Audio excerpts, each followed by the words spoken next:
তিনি সবার স্বামী, রাধারানী মূর্ত করেন সত্তা জীবন গামী। সৃষ্টির আদি যিনি সবের, সেই সবার স্বামী, সেই হচ্ছেন সমস্তଙ୍କର স্বামী। সেই সমস্ত সর্ব পরিপূর্ণকাରୀ পুରୁଷୋତ୍ତମ ସ୍ୱାମୀ ପ୍ରଭୁ ସେ ଆସିଛନ୍ତି। ତାଙ୍କ ସହିତ ଏ ଜୀବାତ୍ମାର ମିଳନ ହେଇଛି। ଜୀବାତ୍ମା ନିଜ ଧାମକୁ ଯିବା ପାଇଁ ଆମେମାନେ ସମସ୍ତେ ଛଟପଟ ହଉଛେ। ପ୍ରଭୁ ଏ ଜଞ୍ଜାଳ ଭିତରୁ କେମିତି ଟିକେ ନାମ କରନ୍ତି, କେମିତି ଟିକେ ଧ୍ୟାନ କରନ୍ତି, କେମିତି ଏ ମିଥ୍ୟା ବାସନାରୁ ଟିକେ ଟିକେ ଟିକେ ଟିକେ ଦୂରେଇ ରହନ୍ତି। ଏତେ ସାଧନାର କଥା, ଭଜନର କଥା, ଏତେ ସତ୍ସଙ୍ଗ ଯାଉଛି, ଏତେ କଥା ଶୁଣୁଛି, କାହିଁକି ମୋ ମନରେ ରଙ୍ଗ ଧରୁନି? ଟିକେ ମୋତେ ଆଶୀର୍ବାଦ କର, ଟିକେ ମୋତେ ଦୟା କର। ଆମେ ବ୍ୟାକୁଳ ଭାବରେ ପ୍ରାର୍ଥନା କରୁଛି। ଯିବ ଯେତେବେଳେ ଆନନ୍ଦ ବିଭୋର ଏଇ ସ୍ୱାମୀଙ୍କୁ ପଚାରୁଛି, ସନ୍ଥ କବୀର କହୁଛନ୍ତି, बास तुम्हारा कौन लोक में, बास तुम्हारा कौन लोक में, यहाँ आए तुम कौन तुझो में, यहाँ आए तुम कौन तुझो में। देश तुम्हारा कितनी दूर, देश तुम्हारा कितनी दूर, छोड़ सूरत ना पावे दूर, छोड़ सूरत ना पावे दूर। सुंदर भाବରେ जीव पचारुछि, हे स्वामी, हे मोर मालिक, देश बास तुम्हारा कौन रूप में, चिन्ह पारुनी जीव।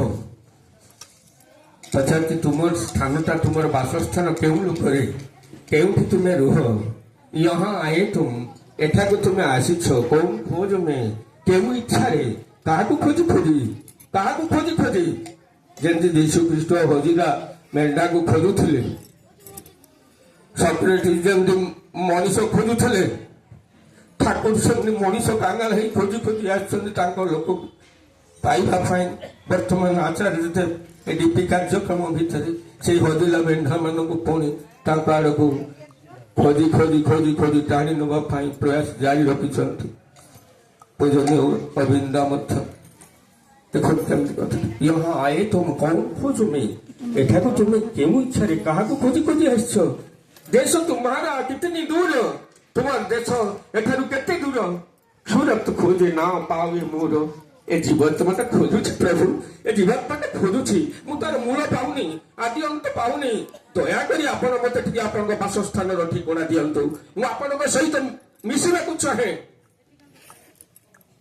ठाकुर से दिन हसी हसी कहूଥିଲେ যে রবি ঠাকুরଙ୍କର ଗୋଟେ কবিতার পংক্তিতে, হিয়ার মাঝে লুকিয়ে ছিলে, তোমায় দেখতে আমি পাইনি, তোমায় দেখতে আমি পাইনি, আমি বাহির পানে চোখ মেলেছি, হৃদয় পানে চাইনি, হৃদয় পানে চাইনি।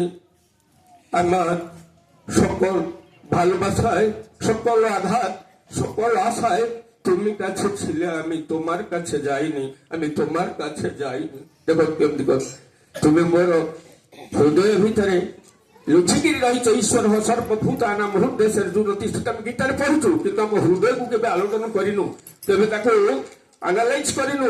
ମୋ ହୃଦୟ ଭିତରେ କେଉଁଠି କିପରି ଭାବରେ ସେ ଅଛନ୍ତି। ତେଣୁ ହିଆର ମାঝে ଲୁକିয়ে ছিলে, তোমায় দেখতে আমি পাইনি, আমি ତୁମକୁ ଦେଖିବାକୁ ପାଇପାରିନି, କିନ୍ତୁ ବାহিର ପାନେ ଚୋখ মেলেছি। এই ଚିତ୍ରକୂଟ ଆଶ୍ରମ, এইଠି ଅଛନ୍ତି ପ୍ରଭୁ ଗିରିଧାରୀ ଗୋବର୍ଦ୍ଧନ ବା ଆଧାରୀ ପରମ ବ୍ରହ୍ମ ନାରାୟଣ ଶ୍ରୀକୃଷ୍ଣ। ଏଠି ଶିବ ମନ୍ଦିର, ଏଠି ରାମ ମନ୍ଦିର, ଏଠି ହନୁମାନ ମନ୍ଦିର। ମୁଁ ଖାଲି ବାହାରେ ପାନେ ଖୋଜୁଛି ଭଗବାନଙ୍କୁ ଏଇ ମନ୍ଦିରରେ ଅଛନ୍ତି। ବେଳେବେଳେ କହନ୍ତିନି, ଇଏ ହଉଛନ୍ତି ପାତାଳ ଫୁଟା ଶିବ, ପୁରା ପ୍ରତ୍ୟକ୍ଷ, ଡାକିଲେ ଦେବତା କଥା କହିବେ। ସତେ ଯେମିତି କେଇଥର କଥାବାର୍ତ୍ତା ତାଙ୍କଠାରେ ଆମେ ହେଇଛି, କିନ୍ତୁ ଡାକିଲେ କଥା କହିବେ କଣ ଲୋକ ସବୁ। କିନ୍ତୁ ଆମେ ସବୁ ବାଇରି ପାନେ ଚୋখ মেলেছি, ଆମେ ବାହାରେ ଈଶ୍ୱରଙ୍କୁ ଖୋଜି ଖୋଜି ଖୋଜି ଖୋଜି ଚାଲିଛୁ, କିନ୍ତୁ ହୃଦୟ ପାନେ ଚାହିଁନି। ମୋ ହୃଦୟକୁ କେବେ ମୁଁ ନିରୀକ୍ଷଣ କରେନି। ଠାକୁର ସେଇଥିପାଇଁ କହିଲେ, ଏଇ ଯେ ସୁରତ ଶବ୍ଦ ବ୍ରହ୍ମ, ନାଦ ବ୍ରହ୍ମ, এই নাদ স্বরূপ, সপ্ত স্বরূপ। In the beginning there was sound, there was word, word was with God, word was God. Thakur ତାଙ୍କର ଭାବବାଣୀ ଭିତରେ କହୁଛନ୍ତି, ସର୍ବପ୍ରଥମେ ଶବ୍ଦ ଥିଲା, ଆଉ ସେ ଶବ୍ଦ ଥିଲା ଈଶ୍ୱର, ଏବଂ ଶବ୍ଦ ହିଁ ଈଶ୍ୱର। ସେଇ ଶବ୍ଦ ବ୍ରହ୍ମ, ନାଦ ବ୍ରହ୍ମକୁ ଆମକୁ ସାଧନ ଭଜନ କରିବା ପାଇଁ ଦେଲେ। বলে হিয়ার মাঝে লুকিয়েছিলে, তোমায় দেখতে আমি পাইনি, আমি বাইরে পানে চোখ মেলেছি, হৃদয় পানে চাহিনি। সকল ভালোবাসায় ମୁଁ ଯେତେବେଳେ ମୋ ସ୍ତ୍ରୀକୁ ଭଲ ପାଉଥିଲି, ମୋ ପୁଅକୁ ଭଲ ପାଉଥିଲି, ମୋର ଧନ ସମ୍ପତ୍ତି, ଗାଡି ମଟର, କୋଠା ବାଡିକୁ ଭଲ ପାଉଥିଲି, ତୁମେ ସେତେବେଳେ ମୋ ପାଖରେ ଥାଇ ଥାଇ ସବୁ ମୁରୁକି ହସା ଦଉଥିଲ। ତୁମେ ମୋ ପାଖରେ ଥିଲ, ସବୁ ଦେଖୁଥିଲ। সকল আঘাত ଯେତେବେଳେ ମୋ ସ୍ତ୍ରୀ ମତେ ଲେଉଟେଇ ଜବାବ ଦିଏ ସେତେବେଳେ ବି ତୁମେ ରହି ଦେଖିଛ। ମୋ ପୁଅ ଯେତେବେଳେ ବୋହୂକୁ ନେଇ ଚାଲିଯାଏ ଆମେରିକା, ଇଂଲଣ୍ଡ, ଫ୍ରାନ୍ସ, ଜର୍ମାନ, ସେତେବେଳେ ମୁଁ ଯୋଉ ଯନ୍ତ୍ରଣାରେ ଛଟପଟ ହେଇଛି ସେ ଯନ୍ତ୍ରଣାକୁ ମଧ୍ୟ ତୁମେ ଦେଖିଛ। সকল আঘাত, সকল আশায় তথাপি ମୋ ମନରୁ ଆଶା ମେଣ୍ଟେ ନା। এই সমস্ত আশা ভরসার বিষয়ে মূଳରେ ହିଁ ତୁମେ ରହିଛ, ତୁମେ ଥିଲ, ସବୁ ଦେଖିଛ তুমি। নেই সকল ভালোবাসায়, সকল আঘাত, সকল আশায় তুমি কাছে ছিলে, তুমি ଆମ ପାଖରେ ଥିଲ। ହେଲେ আমি কিন্তু তোমার কাছে যাইনি। তুমি ମୋ ପାଖେ ପାଖେ ପାଖେ ପାଖେ ପାଖେ ପାଖେ ସବୁବେଳେ ରହିଛ। ସ୍ତ୍ରୀଟା ଯେତେବେଳେ ଲେଉଟେଇ କହୁଛି ଅଜା ଦେଖା ଦେଖି ହଉନି, ଦେଖେଇ ହଉନି, ଶୋଇବା ଘରେ କାନ୍ଦୁଛି, ଏଠି ହତଭାଗା, ଏଭଳି ଭାବରେ ମୋର ଦାମ୍ପତ୍ୟ ଜୀବନକୁ କଟେଇଲି। ମୁଁ ଟିକେ ସ୍ୱାଦ ପାଇପାରିଲିନି, ମମତା ପାଇପାରିଲିନି। ପୁଅଟା ଯେତେବେଳେ ଛାଡ଼ି ଚାଲିଗଲା ସେତେବେଳେ ମଧ୍ୟ ମୋର ପୁଅକୁ କି ସ୍ନେହ ଦେଇଥିଲି, କି ମମତା ଦେଇଥିଲି, କି ସଂସ୍କାର ଶିଖେଇଥିଲି, ମତେ ଆଜି ଛାଡ଼ି ଚାଲିଗଲା। ଆମେ ବୁଢା ବୁଢୀ ଅବସ୍ଥାରେ ହାତରେ ଫୁଟେଇକି ଖାଉଛୁ, ସିଏ ମୋ ସେବା କରୁଛି, ମୁଁ ତା ସେବା କରୁଛି। সকল আঘাত, সকল আশায় তুমি কাছে ছিলে, কিন্তু ମୁଁ ଦିନେ ତମ ପାଖକୁ যাইনি। ତେଣୁ ସେଇ ସୁରତ, ସେଇ ଜୀବାତ୍ମା ବ୍ୟାକୁଳ ହୋଇ ସମସ୍ତଙ୍କଠୁ ଆଶା ଭରସା ଟୁଟେଇଲା ପରେ, ଆଘାତ ପାଇଲା ପରେ ସେ ପରମାତ୍ମାକୁ, ଜୀବନ ସ୍ୱାମୀଙ୍କୁ ପଚାରୁଛି, ସୁରତ ଖୋଜେ, ସୁରତ ମା ପାଓ, ଏ ମୋର ଜୀବାତ୍ମା ଜୀବ ଆଜି ତୁମକୁ ଖୋଜୁଛି ଦୟାଲ, ତୁମେ ତାର ଆଦି ଅନ୍ତ ପାଉନି। ସେତେବେଳେ ଜୀବନ ସ୍ୱାମୀ हंसी देगी तो मेरा भेद न कोई पावे, मेरा भेद न कोई पावे, मेरा भेद न कोई पावे, मैं कहूँ तो कहूँ में आए, मैं कहूँ तो कहूँ में आए। सुंदर भाବରେ କିନ୍ତୁ କଥା ଏବଂ ଏଠି ସୁନ୍ଦର ଭାବରେ ଏଠି ସନ୍ଥ କବୀର କହୁଛନ୍ତି ଯେ मेरा भेद न कोई पावे, ମୋର ଭେଦ କେହି ପାଆନ୍ତି ନାହିଁ। नहीं ही कहूं तो यदि ମୁଁ କେବଳ କହିବାକୁ ଇଚ୍ଛା କରେ କହନୁମେ ହଏ, ତେବେ ଯାଇ କହୁ ପାରେ। ତେଣୁ ସେ ପରମ ପୁରୁଷ ନିଜେ ଆସିଛନ୍ତି ନିଜକୁ ପରିଚିତ କରିବା ପାଇଁ ପ୍ରତି ଘଟ ଘଟରେ, ପ୍ରତି ପ୍ରତ୍ୟେକଙ୍କ ଭିତରେ ଯେ আমি আছি, আমি আছি, তুই আমাকে ভালোবাসো, আমি নিষ্ঠুর প্রেমিক, আমি জীবনে ঠাকুর তাঙ্কর দীপ রখি তৃতীয় খণ্ডরে কହୁଛନ୍ତି যে জীবনে যেন তুমি ছাড়া আর কেউ না থাকে, এ দুনিয়ায় আমার এমন কিছুর যেন প্রয়োজন না থাকে যা তোমাকে বাদ দিয়ে, ମୋ জীবনের এমনি কিছু যেন প্রয়োজন নহে যা তোমাকে বাদ দিয়ে, তোমার জন্য আমি সব চাই। কি যে চাই না তাও জানি না, কারণ কোন যে চায় না তাও জানি না। জীবনের সমস্ত তৃষ্ণা চলবু তাকেই কেন্দ্র করে, জীবনের তাই তো তৃষ্ণার একান্ত নির্বাণ।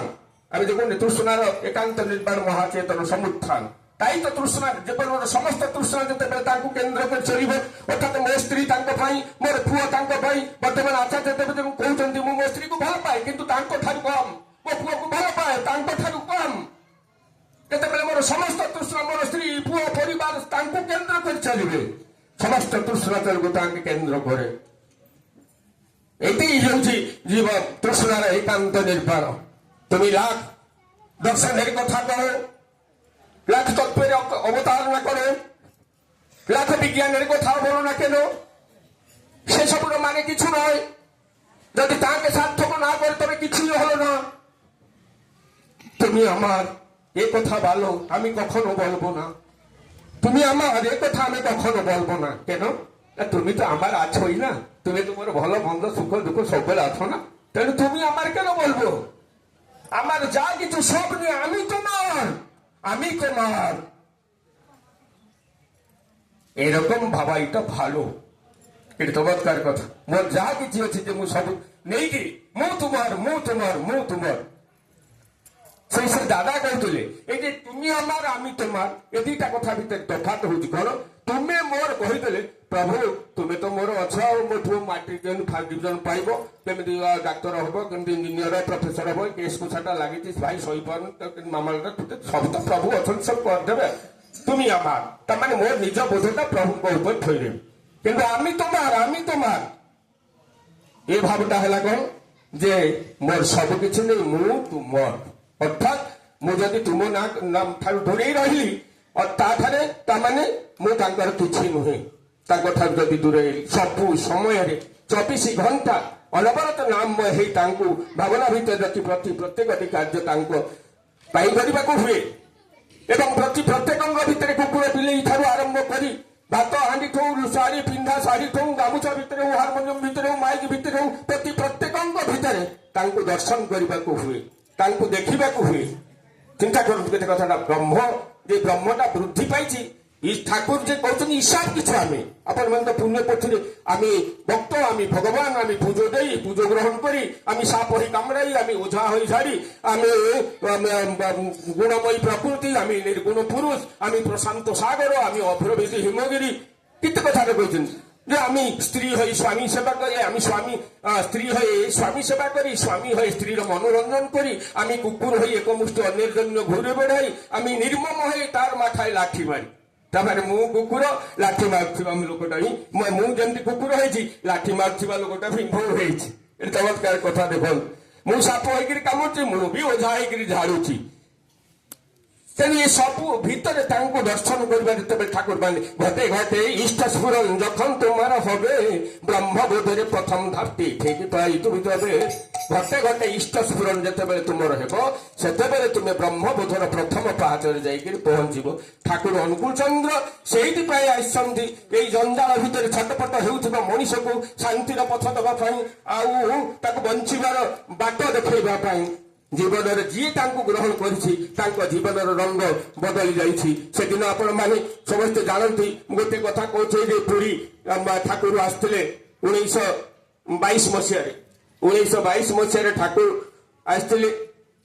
ଆମର ଯୋଉ ବାରିଷ୍ଟର ଜାନକୀନାଥ ବୋଷ ଏବଂ ମା ପ୍ରଭାବତୀ ଦେବୀଙ୍କର ଆକୁଳ ପ୍ରାର୍ଥନାରେ ସେଇ ପୁରୀ ଅବସ୍ଥାନ କାଳରେ ଚମତ୍କାର ଦେଖ ପୁରୀ ଅବସ୍ଥାନ କାଳରେ ହଠାତ୍ ଦିନେ ଶ୍ରୀ ଶ୍ରୀ ଠାକୁର କହୁଛନ୍ତି মা আমি জগন্নাথকে দর্শন করতে যাব।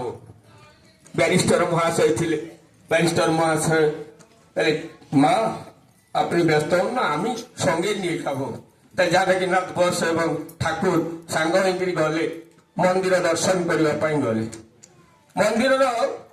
মন্দির ভিতরে অনেক দূরে ঠাকুর গোটে কান্থକୁ ଆପଣ ଦେଖିଥିବେ ଚୈତନ୍ୟ ମହାପ୍ରଭୁ ଯୋଉଠି ମାଉଚି ଠିଆ ହେଇଥିଲେ ତାଙ୍କର ଆଙ୍ଗୁଳି ଚିହ୍ନ ଅଛି।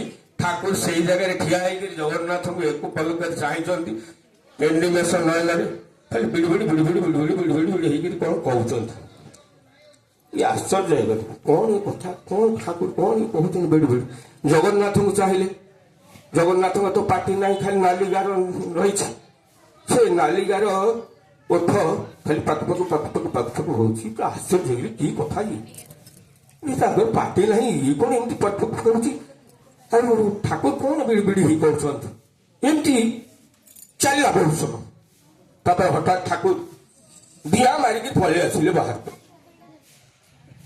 ଜାନକୀନାଥ ବୋଷ ତାଙ୍କୁ ପଛେ ପଛେ ଦୌଡ଼ିଛନ୍ତି। ଠାକୁର ଚାଲିଛି ଅତି ଦ୍ରୁତ ଦୌଡ଼ିଛନ୍ତି।